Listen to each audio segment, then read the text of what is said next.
All right, everybody, we are now on to chapter 1. We've met some men who are giant, hulking monsters because they're werewolves that work out in the gym and like to notice when sweat is running down each other's bodies. So, I started reading this chapter, and well, when you realize the character's going to do something really, really stupid and you just can't force yourself to continue reading because it's going to be really, really stupid. Yeah. So I stopped reading this chapter halfway through. So you and I are now going to discover together this very embarrassing moment because it's leading up to it, clearly. So chapter 1 of Hungry Like a Wolf. Hey, Mac, we got something. Mackenzie Stone jerked her gaze away from the fenced-in compound and its collection of mismatched concrete buildings. In the driver's seat of the Dallas Daily Star undercover van, her photographer, tech guy assistant, and all-around best friend Zach Gibson yanked the buds from his ears and switched the police scanner on the dash to the external speakers. The blare of a fast-talking dispatcher spouting code numbers and addresses filled the van. He glanced over his shoulder at her. There's a hostile situation over on Belmont Street, and the on-scene commander has requested SWAT to respond. About damn time. Excellent, let's go. She climbed around the console and into the passenger seat as he cranked the engine. It'll take a while for them to gear up. If we hurry, we can get there before they do. She and Zach had been slowly roasting in this dang surveillance van for 2 days in a row, trying to figure out how to get inside the SWAT team's inner sanctum. She'd been so close to walking up to the gate and ringing the freaking bell. It probably wouldn't have gotten her anywhere, but right about now she was willing to try anything. Do reporters have surveillance vans? Matt clicked her seatbelt into place just as Zach slammed on the brakes. She was thrown against the restraint, then flung back. What the hell? Zach pointed at the monstrous vehicle barreling through the gate, cutting them off. A white SUV bearing a matching SWAT insignia followed, lights flashing as it raced down the road. How is that even possible? They just got the call, she said to Zach. Fast response time? What if they were just sitting around in their gear waiting for a call and they jumped in and left? I mean, we know they were, sweating in the gym, but how does she know they just don't sit around waiting? This shit, man. She snorted. Just one more thing that didn't add up about the Dallas Police Department SWAT team. Really? Really? She considered scrapping the idea of following them in favor of sneaking into the compound and snooping around. Ooh, isn't that breaking a law of some sort? Like trespassing? Yes, trespassing. Into the police compound. Fantastic. But the gate had already closed. Inside, a cop the size of a linebacker scanned the fence line, then headed back into the building. Just her luck, one of them had stayed behind. Damn. She tucked her long dark hair behind her ear and sank back into the seat. She wouldn't have been so underhanded about the whole thing if the police department had agreed to a ride-along with SWAT. I don't think any police department would ever agree to a ride-along with SWAT. That's a really stupid fucking idea. Or at the very least, an interview with their commander. Why wouldn't they want her to do a story about the team unless they were hiding something? Investigating cops who might be corrupt was never a good idea, but she'd earned her reputation by sticking her nose in places other investigative journalists were too afraid to go. She'd covered everything from gangs killing each other over territory, and coyotes who robbed illegals blind, to the murderous Mexican drug cartels and dirty politicians. She went wherever the story took her and never flinched when things got rough. Let me guess, she's 25 years old and a prodigy at this. She'd helped to make the Dallas Daily Star synonymous with fearless, Pulitzer-worthy journalism. So when she told her editor she wanted to go after SWAT, he gave the okay, even if he did think she was wasting her time. There wasn't a division in the Dallas Police Department that had a better or cleaner reputation than SWAT. It didn't help her cause any that everyone except the criminal SWAT put in prison thought the tactical team was damn near perfect. They'd taken on some of the toughest and most ruthless crooks, gangbangers, and cartel goons in the city. Okay. You named the bad guys. Dallas SWAT had taken them on and taken them down. Considering the load of major shitstorms the group had been involved in, they had a ridiculously low number of complaints filed against them. Maybe they just killed everybody, so there's no one to make the complaints. There had been allegations, but nothing had ever come of them. Not since the new team leader, Sergeant Gage Dixon, had taken over 8 years ago. Since then, the SWAT team had been beyond perfect. But instead, oh, it's going to be a long chapter. We're going to have to split this up. Since then, the SWAT team had been beyond perfect. Sorry, let's say it again. But by itself, that was enough to make her suspicious. All organizations tended to screw up occasionally, no matter how dedicated and capable they were. But that rule didn't seem to apply to the Dallas PD SWAT. The police chief held them up as an example for the rest of the department to emulate, and for reasons she couldn't figure out, the other divisions seemed eager to try. The mayor even used their exploits to roast other civic leaders across Texas and the Southwest. Hell, even the Girl Scouts wanted to be associated with them, and SWAT was happy to oblige by lending their muscle-bound presence to the annual cookie sale kickoff every winter. As far as everyone in Dallas was concerned, the SWAT team was better than sliced bread, PB&J with the crust cut off, and sex in an air-conditioned room combined. Just what do you expect to find, Mac? That they don't floss after eating popcorn? Her editor had asked in his deep Texas drawl. Maybe the Dallas PD finally got something right for once. Maybe the city just has the best damn SWAT team in the country. Mac had good reason to believe the SWAT team was crooked and a danger to everyone around them, but she had to be damn careful about how she sold this to her editor. She had a hard time believing the story, and she'd heard it firsthand from an eyewitness named... She herself had a hard time believing the story, and she'd heard it firsthand from an eyewitness named Marvin Cole. Marvin was a two-time loser currently out on bail awaiting trial, this time for kidnapping, assault, and resisting arrest. Normally, Mac wouldn't have given the guy any time it took to call security to escort him out of the building. But then he had something on one group of people in Dallas who were damn near untouchable. SWAT. She was intrigued, so she'd brought him a cup of coffee in the newspaper's break room and listened to his story. She figured it was sour grapes. They had busted his ass, after all, but she pretended to pay attention as Marvin described how two big SWAT guys had smashed in the reinforced door of his secret hideout, tossed him around like a rag doll, and took the kid he'd been holding for ransom. She didn't exactly swoon from excitement, but then Marvin described how one of the SWAT officers had growled like an animal, then grabbed him and shoved him up against the wall, holding him there with one hand as his feet dangled above the floor. The only reason that had gotten her attention was because Marvin weighed about 350 pounds, and most of it was muscle. Still, SWAT guys were big and tough.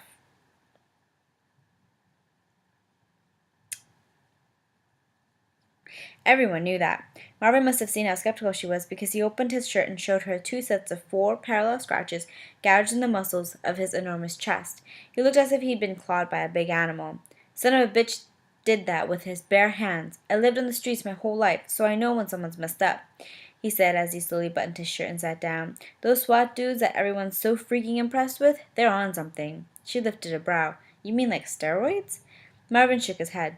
Hell no, lady. Shit. I'd take steroids. I ain't never acted like that.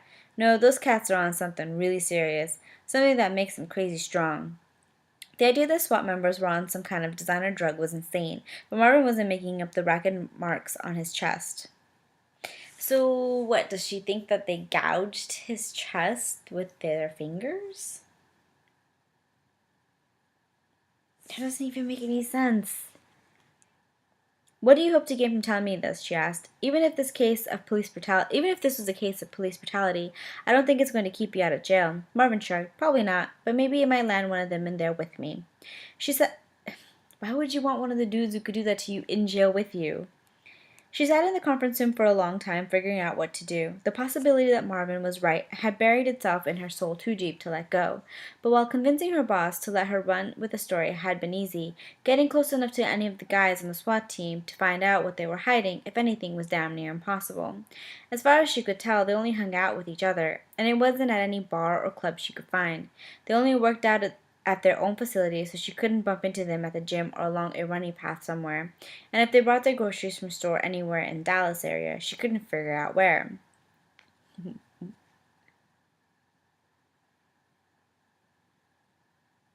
Well, today she was going to talk to the elusive SWAT commander, even if she had to take the man hostage. Okay, maybe not, but she was going to talk to him, damn it. Even though Zach drove like a madman, they couldn't keep up with the SWAT vehicle, so the scene was already well established by the time they pulled up to the industrial district on Belmont. There was a crime tape going up everywhere.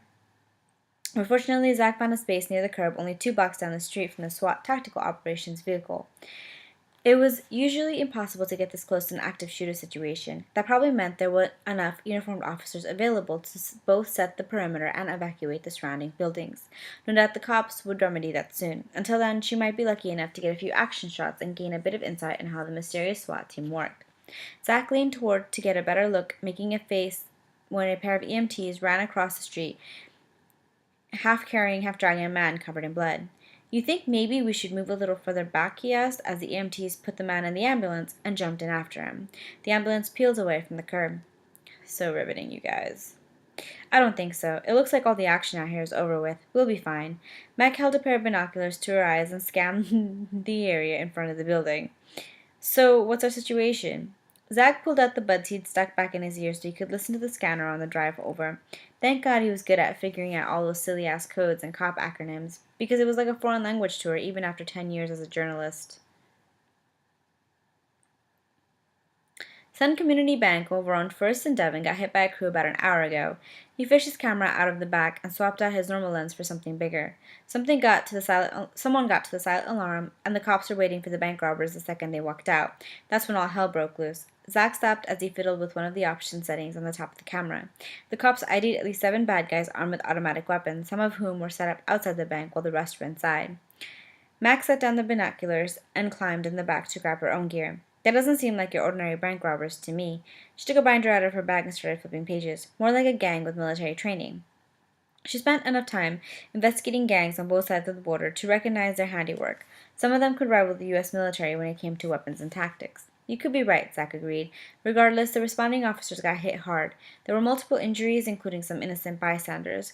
Cops took down at least 2 of the robbers, but the rest got to their vehicles and turned it into a car chase. He pointed at the industrial building in front of them. They're holed up in there.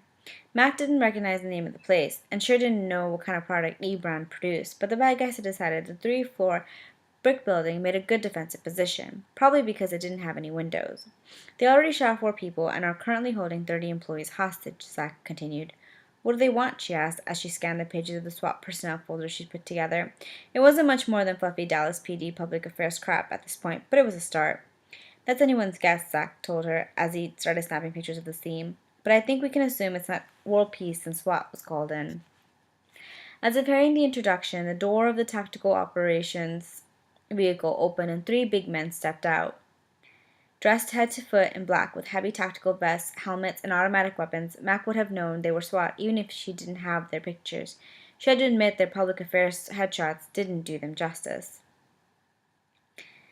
Maybe it was just that a simple 2x3-inch photo couldn't capture how big the 3 men were. At least 6'3" or 6'4", with broad shoulders and biceps she couldn't be able to put her hands around. Or maybe it was that all the guys simply looked hotter dressed up in tight-fitting tactical gear. She dragged her gaze away, a little reluctantly, to scan each cop's bio. Officer Diego Miguel Martinez, 10 years on the force, the last 4 with SWAT, more commendations than fingers. Officer Hale Delaney, 8 years on the force, the last 3 with SWAT, taught martial arts to underprivileged children in his free time. Senior Corporal Michael Lavere Taylor, 11 years on the force, the last 5 with SWAT. His record had a big gap missing, indicating he'd probably been an undercover officer before he joined SWAT. Max studied the 3 men as they stood talking, no doubt going over last-minute details before entering the building. They didn't look like they were on drugs. They were too relaxed and sure of themselves. If they were juicing, their hands would be shaking or something, wouldn't they? For the first time since talking to Marvin, she began to think he'd been full of crap. If these guys are up to no good, they're the hunky, sturdy cops I've ever seen, she said. Zach shrugged. I guess some women might consider them attractive. She raised an eyebrow. Some? He went back to snapping pictures, this time getting close-ups of each SWAT member, the ones who were really interested in muscular men who can kick in doors and shoot things. Her lips twitched. Versus men who do what? Take pictures and eavesdrop on police scanners? And program their own phone apps, he told her. Trust me, that skill is in high demand these days. Max shook her head. Zach had nothing to feel inferior about, but they'd been ragging on each other since college, so she couldn't resist teasing him. She was about to remind him he'd been talking about hitting the gym more often when the door on the operations vehicle opened again, an even bigger man stepped out. She'd pointed at him. I want pictures of him. Lots of pictures. Yeah, Zach growls, thumbing a button on his camera and taking rapid-fire shots at the primary focus of her investigation. It was possible that SWAT commander wasn't even aware someone on the team was using drugs to improve his performance, but instinct told her that if there was something going on, Sergeant Gage Dixon knew about it, which was why Mac had put his name at the top of her list. 3 other men followed the SWAT commander out of the vehicle, but it was almost impossible to do anything but ignore them. Dixon was that mesmerizing. Dixon was the type of man who made it hard to notice anyone around him, even the other members of the SWAT team, who looked as if they should each have their own month in the Hot Cops of the Dallas Police Department calendar right along with him. It wasn't simply that Dixon was tall. How tall? Muscular and sinfully gorgeous. It wasn't even that he was a charismatic leader. It was that he had presence, which made every head turn his way, male and female. Sergeant Gage Dixon, 15 years on the force, the last 10 with SWAT, previous military experience as a U.S. Army Ranger, 2 years on the Narcotics Division, and commendations out the wazoo. She didn't have to refer to her personal record to remember those facts. She'd learned everything about him she could, including the fact that he'd replaced every single member on the tactical team with his own hand-picked people after taking charge when he was promoted to sergeant 8 years ago. That by itself gave her reason to think that something was fishy. Organizational trends being what they were, it was highly unusual that there be a 100% turnover in such a peach assignment in such a short period of time, unless someone pushed to make that happen, and that someone was Gage Dixon. She finally forced her attention to the other men who'd come out of the operations vehicle behind Dixon, trying to figure out who they were. One wearing a uniform was obviously a cop, a lieutenant she guessed, probably the one-scene commander who'd called the SWAT team. The shorter guy next to him was also easy to ID. The white shirt, hard hat, big radio on his belt, and familiar logo above the pocket on his shirt indicated he worked for the local power company. The last guy had her stumped, though. He had unkempt hair and wore a cheap herringbone sports coat, but he didn't have sidearm or radio that she could see. Whoever he was, he got along well with Dixon. They shook hands, then did one of those weird shoulder squeeze things men did when they were giving an enthusiastic hug. Zach was snapping photos of the manifest, so Mac asked him, "Any idea who that man is in the sports coat? I don't recognize him." "Not surprising. He doesn't get a lot of press. He's one of the department's new civilian crisis negotiator." But SWAT has its own negotiators. 3 of them, to be precise. Diego Martinez, Trevor McCall, and Zane Kendrick. What the fuck is up with these names? Zach shrugged. Maybe the department brought him to soften up SWAT's image. And he was on good terms with the commander of the unit? What next? Dogs and cats sleeping together? Okay, I'm going to end that here. And we'll get to the excruciatingly embarrassing part tomorrow, because this is a pretty long chapter. And I will let you digest that info dump, because clearly we need an info dump so fucking early into the book. But enjoy!